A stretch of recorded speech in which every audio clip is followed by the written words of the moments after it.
ना high frequency की theory को बहुत अच्छे से समझेंगे कि हाई फ्रीक्वेंसी कैसे काम करता है। तो देखो, हाई फ्रीक्वेंसी इसका मतलब इसके अंदर कुछ बहुत हाई रेटेड है ना, कुछ बहुत ज़्यादा हाई है। तो क्या है, why it is called high frequency? Frequency means force in the machine is very high. अभी हम पहले इसको दो तरीके से देते हैं, डायरेक्ट और इनडायरेक्ट। पहले मैं समझा रही हूँ इसको डायरेक्ट कैसे देना है, उसके बाद मैं बताऊंगी इनडायरेक्ट कैसे देना है। तो पहले अभी फोकस हम करते हैं डायरेक्ट पे। तो why it is high frequency है ना, तो हाई फ्रीक्वेंसी इसीलिए क्योंकि इसके अंदर जो फोर्स है मशीन के अंदर वो बहुत हाई है। ठीक है, इसको ये ऑल्टरनेटिव करंट पे काम करता है। मैंने दो करंट समझाए थे, डीसी एंड एसी। तो ये एसी पे काम करता है, यानी ऑल्टरनेटिव करंट। इसको हम टेस्ला करंट भी कहते हैं। क्यों टेस्ला करंट कहते हैं? क्योंकि इसका जो discover it is discovered by Nikolas Tesla. तो टेस्ला का जो सरनेम है निकोलस टेस्ला, यानी इसको हम टेस्ला करंट भी कहते हैं। ठीक है, it is known as Tesla current also. ठीक है, अब ये क्या करता है, ये जो चलता है इसका जो प्रोसेस है, एक सेकेंड थोड़ा, तो सॉरी फॉर इंटरप्शन। ये एक सेकेंड में, पर सेकेंड में the current that alternates at over 2 lakh cycles per second characterized by a high rate of oscillation is known as high frequency. Means it runs 2 lakh cycles per second. ठीक है, लेकिन alternative less power के साथ। It gives germs. अब इसके ये क्या effects देता है ना, तो it gives germicidal effects, anti inflammatory, germs को किल करता है। ठीक है, और ये क्या करता है, it produce ozone on the skin. तो what is ozone? Ozone is the purest form of the oxygen. ठीक है, two types of gas in this machine are available. One, जो पहला है वो है argon gas. Argon gas violet colour का आता है and this is very strong gas. और दूसरा है neon gas. It is orange and red based, usually orange, और ये थोड़ा सा माइल्ड गैस है। अब इसको हम किस किस स्किन पे दे सकते हैं?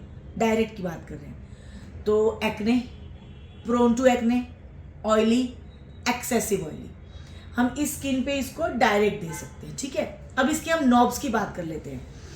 तो इसमें कुछ नॉब्स जो हैं, आप थोड़ा सा इस तरफ करिएगा, मैं नॉब्स भी आपको बता देती हूँ। इसमें देखो, ये जो है मशरूम नॉब है। यूजुअली ये वाला नॉब जो है ये हर जगह यूज़ होता है। आप पूरे फेस पे दे सकते हैं, बॉडी पे दे सकते हैं। ठीक है, दूसरा अगर मैं देखूँ, ये शू हॉर्स है, हॉर्स शू।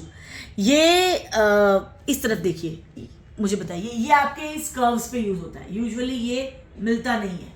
ठीक है, और उसके बाद ये देखो, ये स्पॉट नॉब है, ये वाला।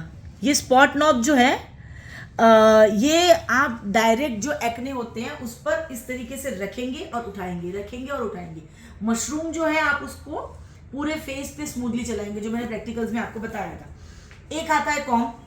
कॉम जो आता है वो भी मैं दिखा देती हूँ, ये रहा कॉम। ये यूज होता है हेयर ट्रीटमेंट्स के लिए। ठीक है, तो जो मशरूम है, अब इसको इन नॉब्स को, इन रॉड्स को कैसे यूज करना है, आप गॉज लेंगे। गॉज यानी डॉक्टर पट्टी, समझते हो? जब हमें चोट लग जाती है तो वो जाली जाली वाली जो हम टेप यूज करते हैं उसको एक्चुअली प्रोफेशनली गॉज कहते हैं, जो मैंने प्रैक्टिकल में बताया था। अब इसको आप दो तरीके से यूज कर सकते हो। या तो इसको आप क्लाइंट के फेस पे लगा दो, लगा के और टाइट आप बैंड पहना दो तो वो हिलेगा नहीं। और अगर कोई ऐसे कंफर्टेबल नहीं तो आप ये भी कर सकते हो कि जो मशरूम नॉब है उसके ऊपर गॉज रख के भी ये देखना है कि इसको किसी टाइट चीज से नहीं बांधना, हल्का सा जो धागा आता है उससे गांठ लगा दो। इससे देखो निकलने के चांसेस रहते हैं। अगर आप एक्सपर्ट है तो आप कर लेंगे। तो ये दो तरीके। गॉज क्यों लगाते हैं? गॉज जो है ये गैस और स्किन के बीच में एक स्पेस बनाता है ना। तो ओजोन क्या है? ओजोन इज द, जो गैस इसके अंदर होता है वो ओजोन है। तो what is ozone? Ozone is the purest form of the oxygen. ठीक है, तो ये इस तरीके से डायरेक्ट वर्क करता है। नेक्स्ट हम इनडायरेक्ट देखते हैं। हम हाई फ्रीक्वेंसी की बात कर रहे थे ना, हाई फ्रीक्वेंसी डायरेक्ट कैसे देनी हो गई। अब हम बात करेंगे इनडायरेक्ट। तो पहले तो समझ लो इनडायरेक्ट किस पे जाएगी। जैसे डायरेक्ट जो है एक्सेसिव ऑयली एक्ने प्रोन पे जाएगी। उसी तरीके से इनडायरेक्ट जो है वो ड्राई स्किन पे जाएगी, ड्राई और मैच्योर एंटी एजिंग में जाएगी। ठीक है, आपको क्या करना है, क्लाइंट के हाथों में कोई भी पाउडर, पॉन्ड्स है, कोई भी पाउडर, शंख जीरू, उसको क्लाइंट के हाथों में अच्छे से लगा देना है। और जो मैंने ये वाला जो सैचुरेटर है ये वाला यूज़ होगा, ये देख लो, ये यूज़ होगा। ठीक है, और इसको आपको क्लाइंट को पहले आपको फील करवा देना है कि देखो ये ना इस तरीके से ऐसा करंट आएगा, क्लाइंट उससे कंफर्टेबल है तो ही आपको देना है। वरना मैंने आपको एंटी एजिंग में बताया, अल्ट्रासाउंड वगैरह भी यूज़ होती है एंटी एजिंग में, आप उन मशीन से भी काम कर सकते हो। अगर आपका क्लाइंट कंफर्टेबल है तो आपको ये देनी है। ठीक है, ड्राई स्किन पे अब क्या करना है, आपने पाउडर लगा दिया, आपने वो रॉड होल्ड करा दिया, बिल्कुल लोएस्ट इंटेंसिटी से इसको शुरू किया। क्लाइंट इसको पकड़ेगा अपने हाथों में और आप जो मसाज क्रीम होगी उसमें आप मसाज देंगे। सारे जो प्रॉपर स्टेप्स हैं उनको फॉलो करते हुए आप मसाज देंगे। ठीक है, और मसाज देते हुए आपको सारे स्टेप्स फॉलो करने हैं। 15 से 20 मिनट तक आप जो मसाज देते हैं वो मसाज देनी है और बस वो उनको हाथ में होल्ड करके रखनी है। इतनी ही है। इफ़ेक्ट सारे वही हैं, एंटी इन्फ्लामेटरी और इफ़ेक्ट्स जो इनके वही हैं जो होते हैं इस मशीन के जो इफ़ेक्ट्स हैं। इस तरीके से देना है। क्लाइंट कंफर्टेबल है तो ड्राई स्किन पे मसाज देते हैं। ठीक है।